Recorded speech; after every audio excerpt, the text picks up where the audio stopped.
Bismillah wa salatu wa salamu ala rasulillah wa ala alihi wa sahbihi ajma'in. Welcome everyone to Amazed by the Quran, a series in which I love sharing with you things I find amazing about the Quran. In this one ayah today, Allah says, فَإِنَّهُ يَعْلَمُ السِّرَّ وَأَخْفَى.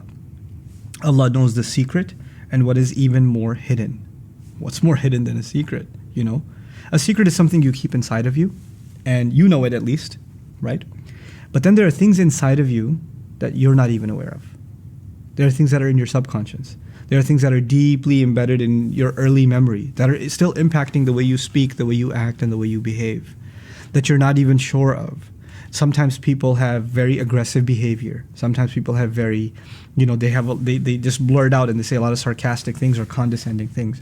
And then when they go to therapy and they talk to, a psychiatrist and they dig deep into the untapped recesses of their mind, they discover there are things in my past that I didn't even realize are there, that are more hidden than even a secret that I'm keeping, that impact the way that I behave. In other words, you're discovering more about yourself.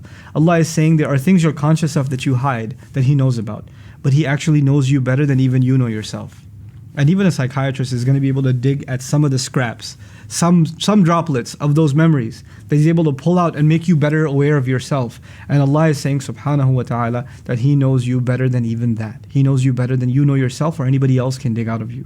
Now what's the point of knowing that? فَإِنَّهُ يَعْلَمُ السِّرَّ وَأَخْفَى. The point of knowing that is when you get to know Allah. When you get to know Allah. When you try to start remembering Allah, then Allah makes you more aware of yourself than you've ever been.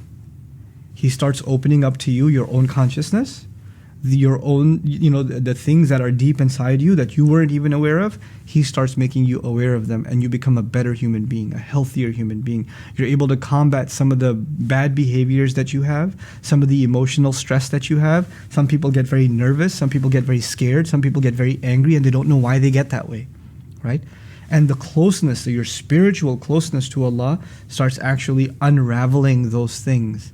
And they start actually giving you more and more confidence. And they start giving you more and more clarity. It's beautiful that Allah Azza wa Jal mentioned this. The famous saying, Man arafa rabbahu arafa nafsahu. The one who got to know his master actually truly got to know himself. The Quran says, وَلَا تَكُونُوا كَالَّذِينَ نَسُوا اللَّهَ فَأَنْسَاهُمْ أَنفُسَهُمْ. Don't become like people who forgot Allah, so Allah made them forget themselves. Right? Now what's the opposite?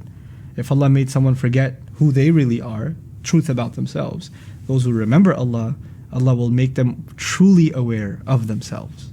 They're truly going to become aware of themselves. So our closeness to Allah, one of its incredible benefits is actually our own awareness of self.